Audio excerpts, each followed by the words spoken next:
Hello and welcome. I'm Janine Howard, CEO and founder of Profile Magazine and Iconic Empires. And today I have a gorgeous human being with me, Jessica Go. And Jessica is a life coach at Life in Confidence. And we've connected through the magazine, and she does yoga retreats, which we're looking at being part of. So today I thought I'd bring her on to talk to you about how you can move through life and move through your business with less fear, less ego, more flow, and all of these incredible tools that you teach your clients about. So first of all, Jessica, welcome to the show. Thanks, Janine. Thanks for having me.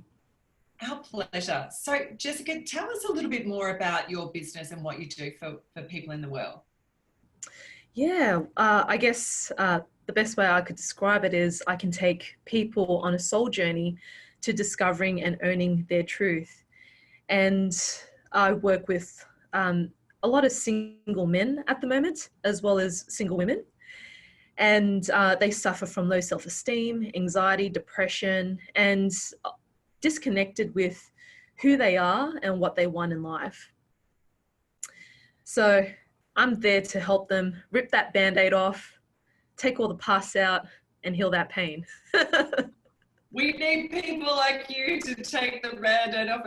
I love what you just said. And you're working with men as well, which I think is really awesome, because it was funny. I just got a message through for Profile Magazine, and a man actually replied and he said, oh, you need to do a section for men because there's a lot missing to support men in the world. So how did you come to start working with men? They just come to me. I guess they were just interested in my message and my personal story, and they could relate to different parts of my journey in discovering and owning myself and my truth. And I'm still trying to figure out, why is it that men come to me? And I guess the feedback that I got from some of them is that they've seen male mentors for dating, like a pickup dating coach. And they're like, that stuff doesn't work for them. They feel like they need something more. And I feel that's where I come along.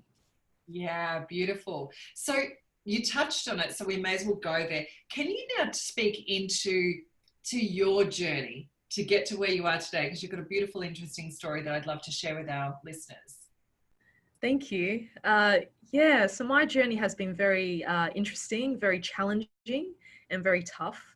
So 5 years ago, I hit rock bottom in my life, and I lost all of my wealth that I've worked so hard for in property investment. And I was really stuck in a rut. I got scammed twice in a property scam. And I was attracting and dating men who are either married, de facto, you name it. And I made a decision that I got to stop doing this. And I didn't have that support and love that I wanted from my immediate family, because they're just from different worlds, being from an Asian cultural background. And I didn't understand why I dug myself this bottomless pit that I've dug for myself. And it was a really big awakening for myself. And my coach at that time told me that, this is what you're doing to yourself. And I'm like, holy fuck, that's when it hit me, like reality just sinked in. And I couldn't believe that I was living in an illusion of what I've created. And I understand, looking back at it now, why I've created this for myself. And it's all to do with conditioning. The first 8 years of our life is what we've learned in terms of beliefs, in terms of fears, in terms of what love is, whether that love is healthy or dysfunctional. And for me, I've learnt at a very young age from both of my parents, who are quite messed up and dysfunctional, that my life is all about working hard and not enjoying it, and that it's frowned upon to be feminine, it's frowned upon to be a woman, and being vulnerable and showing your feelings and expressing yourself as a woman is seen as weak. So I've been conditionally massively to be someone that I'm not, to disown my truth and to become someone that my parents wanted me to be. And that's coming from their cultural background to put on this heavy mask that you hide your pain and you don't tell anyone about it at all. And I've been sexually abused by my uncle. There was a lot of domestic violence going on with my father, verbally and physically with my mother. And unfortunately, I was a part of it. And he had a sex addiction, and all these sort of experiences has formed my mindset about men, that all men are sleaze bags, they're all dogs, and there's no way that I could attract and have someone who would love me for me. And what I would get is what my mom would get, a man who will betray me. Yeah. So that's a really incredible journey to have gone through. And now you've switched everything to be on the other side and now teaching other people how to do it. So I guess for people listening who may have similar stories in their background, but are still at that stuck point that you were saying you were at, how did you start moving out of that? Because I'm sure it wasn't one day you woke up and went, oh, men are fabulous and I'm a soulmate and, you know, life is wonderful. How did you shift and what was your journey to get to where you are now? That's a really great question. For me, I guess since my turning point 5 years ago, and at that time I couldn't afford to keep seeing my coach anymore because I was broke. So I had no choice but to trust my own intuitive guidance. And to me, that was really hard because I've neglected that part of myself for such a long time. It's just so easy for me to go into my masculine and to trust the thinking brain and the logic. And no, I shouldn't do yoga classes. No, I shouldn't have fun. No, I should focus on my business and making money and all these sort of things. And I really had to learn to surrender to my femininity. And I felt like that chaos that I created was that breaking point for me to surrender. And when I allow myself to surrender, it wasn't easy and I wasn't able to fully surrender. It's just a moment by moment thing each day, learning to just slowly trust that feminine side of me. Okay, just slowly listening and tuning in. What is it that my heart wants? What does my intuition is telling me? And, you know, if it's time for me to do some yoga, then I'm going to honor that. If it's time to self-reflect or meditate, it's time for me to do that. And it hasn't been easy because I feel so addicted to my masculine. So it's just been an ongoing journey for me. And I feel this year like I've experienced a massive breakthrough with my feminine power, and to really connect and own my vulnerability and not seeing it as a weakness anymore. It's a way for me to be free as a woman, to feel all the grief that I suppressed, or the shame as a woman, and feeling ashamed of my own sexuality. And I just feel so much freedom when I can give myself permission to feel, because when I allow myself to feel the grief, the anger, the shame, all the crappy stuff, I'm giving myself permission to also feel the good stuff in life, such as gratitude and bliss and happiness and love. Yeah. And I think your words are going to be music to some people's ears who are listening to this, because a lot of us have been conditioned to push all of our emotions down, you know, and that it's not just, you can't take one emotion and push it down, everything else goes with it. You know, I resonate with your story there that when I first went into business, you know, I was so busy making money, striving, pushing, that any emotions just had to get pushed down, too busy for that. But they have to come out at some stage, don't they? So that you can actually experience joy and gratitude and happiness, aren't they? And love. Yeah, definitely, 100%. And as Dr. JoeDispenza says, that gratitude is the state of receivership. So if we want to receive all the good things in life, love, money, mystical experiences, whatever it is, then you need to be grateful with what you have. Even be grateful for the bad stuff that happened to you as well, because it's there to show you your own evolution. And that's challenging, isn't it? To be grateful for the bad stuff. So, speaking to that a little more, if you can, like, how did you go on that journey to actually get to a point you were grateful for the upbringing that you had? Yeah, that's a really great question. For me, I've been working on myself on an emotional, spiritual, and mental level for the past 6 years.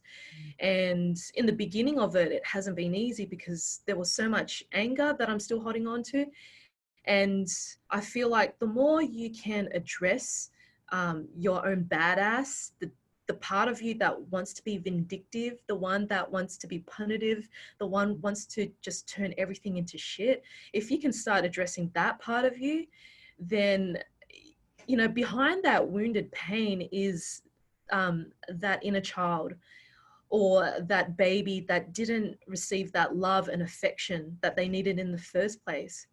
So when we can go beyond the ego, beyond the pain, then we can really surrender to self-nurture and self-love and loving that vulnerable part of us, that inner child, that baby. If we can really get to that core and cultivate that part of us, then that's when we can be grateful. But if we're still stuck in chaos, confusion, anger, and bitterness, there's no way that you can be grateful if you're stuck in that low vibe energy, because you're conflicting and colliding with yourself, with people, and with life. So it's about going beyond that pain point to be grateful. Beautiful, beautiful. And Jessica, you mentioned Dr. Joe Dispenza. Um, my husband and I, we're big fans of Dr. Joe Dispenza and teach our clients him as well. How did he come into your world, you know, through a book or something like that? And what's that done for you and therefore then your clients? So I've came across him last year through a friend, and she suggested that I should go. So me and my boyfriend went this year in, I think, April, Sunshine Coast. And yeah, we did the 1 week meditation retreat. My boyfriend didn't get much out of it because he has medical conditions such as epilepsy that doesn't allow him to fully embrace the whole experience, like geometric shapes and lights. So that was quite hard for him.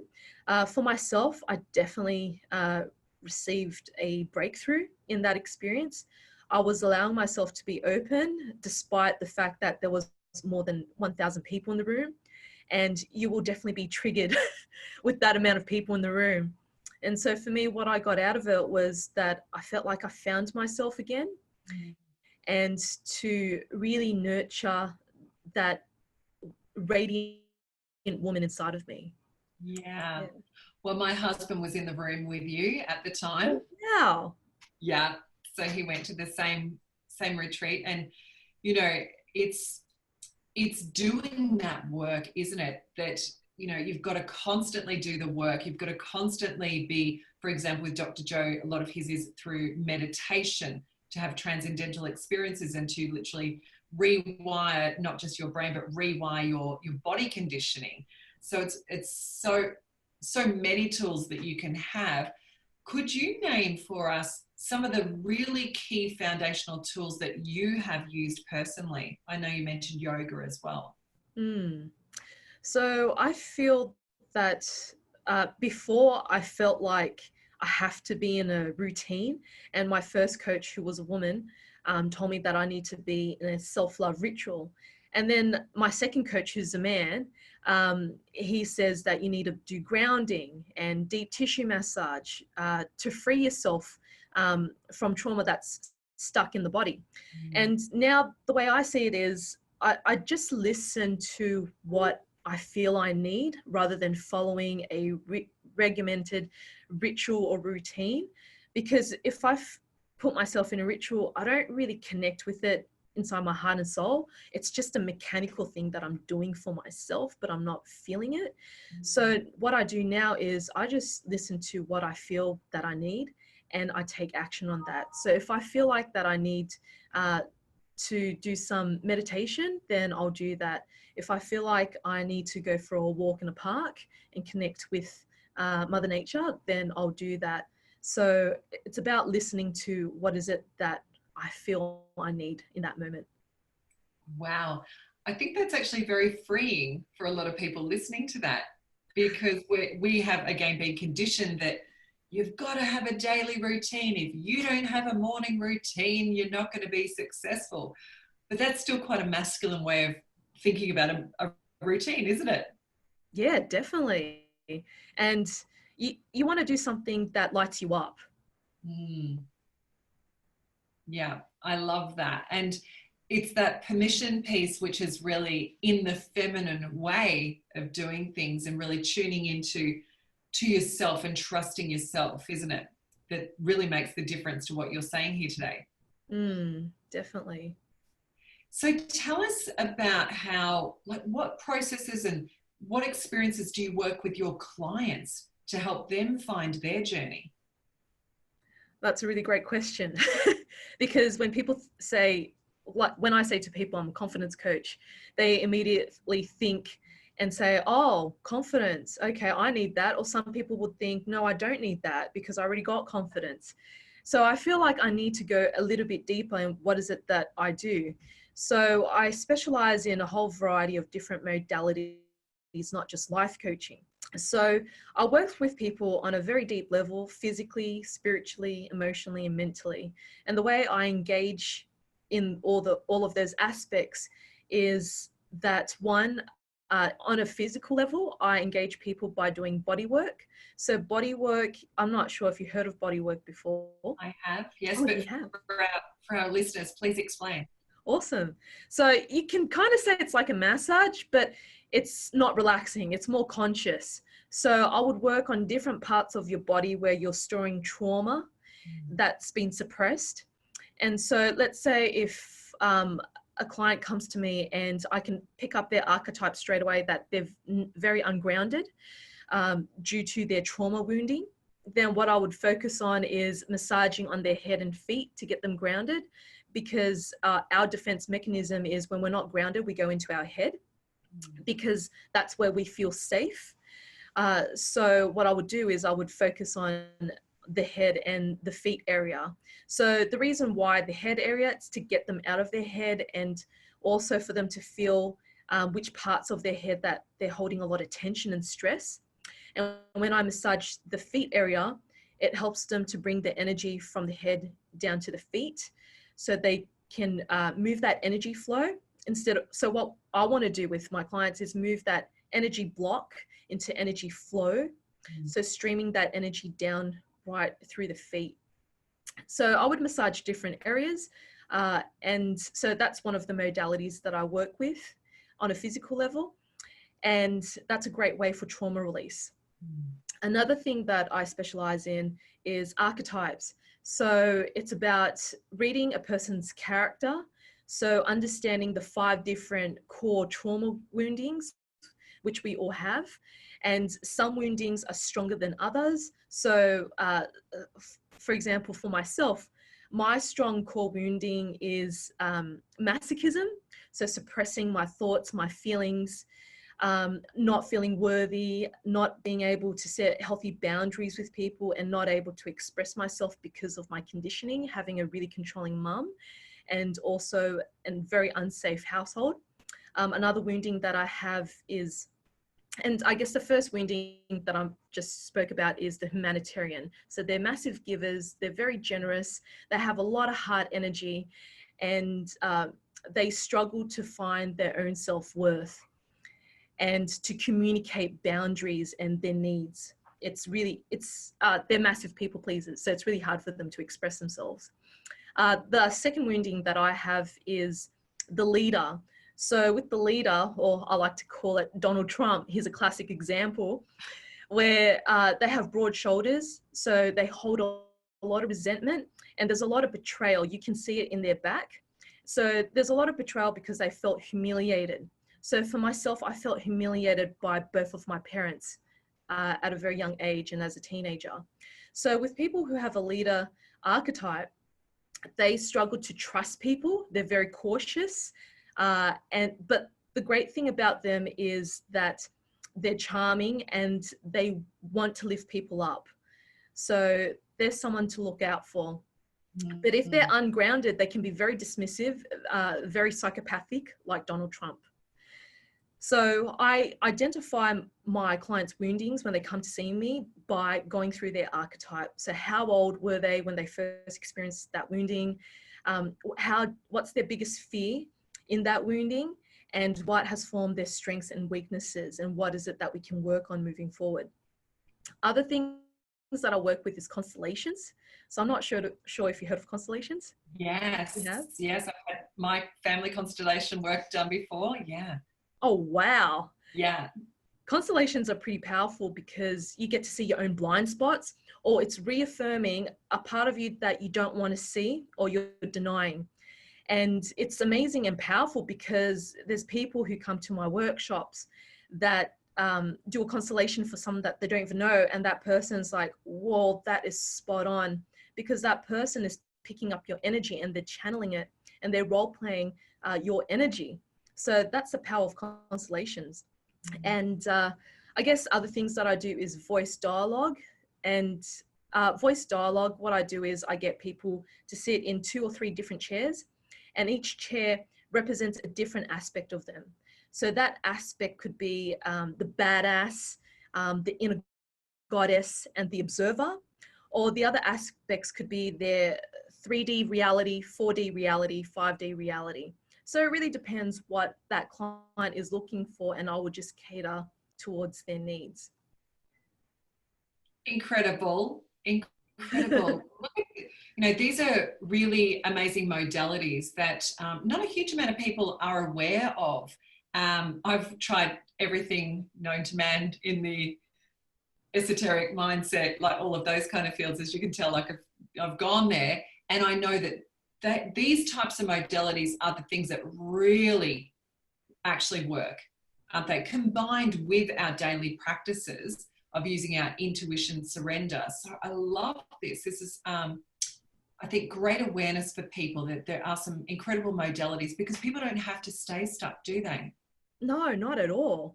And I really feel that confusion is a choice, because like, I can say this because I've experienced this myself in the past, where when we're being confused, we want to be stuck as a victim and we're choosing to buy into that story. That's just bullshit. But if we are confused and we have a strong desire to turn it around, we will do whatever it takes to turn it around, even though we're confused, but we will go out of our way to ask for help or support, or to try this or this. Totally. Well, look, I'm just going to say, if anyone's needing some support, head to Jessica Go, Life in Confidence on Facebook. What's your website, Jessica? My website is lifeinconfidence.com. Beautiful. And I guess one of the other reasons I wanted to bring you on is to share with people a way that they can connect with you. Do you have something, say a gift or a free download that people can access with you? Yeah, definitely. So if they can shoot me an email, jess@lifeinconfidence.com, I'm more than happy to send them a code and a link how they can download my free online course called Restore Your Confidence. And they're more than welcome to book a free 30-minute confidence session with myself. Amazing, amazing. That's so wonderful. So to wrap up today's interview, Jessica, what's next for you in terms of your business and your journey? What's happening for you? I guess the next thing is I'll be hosting my spiritual retreat called Set Your World on Fire in the Blue Mountains. And that's happening on the 29th of November. So I'm really excited about that because I have a lot of guys coming to that. So it's going to be really interesting to see what shows up for them and how far can I take them to go out of their comfort zone, to be courageous and claim themselves as a man in their power, not in their head or in the dark. So I can't wait for that. Oh, look, it sounds incredible. And I'm really blessed to show this interview to our audience, because again, there's so much for women at the moment. There really is. But there's not a lot of support out there for men. So I love that you're giving support to both sexes, and it doesn't matter which sex you're working with. It's all about getting them back to being aligned to themselves. So awesome work, doing great things in the world, Jessica. Thank you. My pleasure. And I believe that everyone deserves support. It's not just men or women, it's everyone. Beautiful. All right. Well, thank you so much for today. Just any last parting words for people who are listening today? Wow. What I want to share is that your vulnerability is the doorway to turning your pain into your greatest potential. Wow. Amazing. Thank you. You're a powerful woman. You're incredible to interview, and thank you. And we look forward to connecting again with you soon, Jessica. My pleasure. Thank you so much.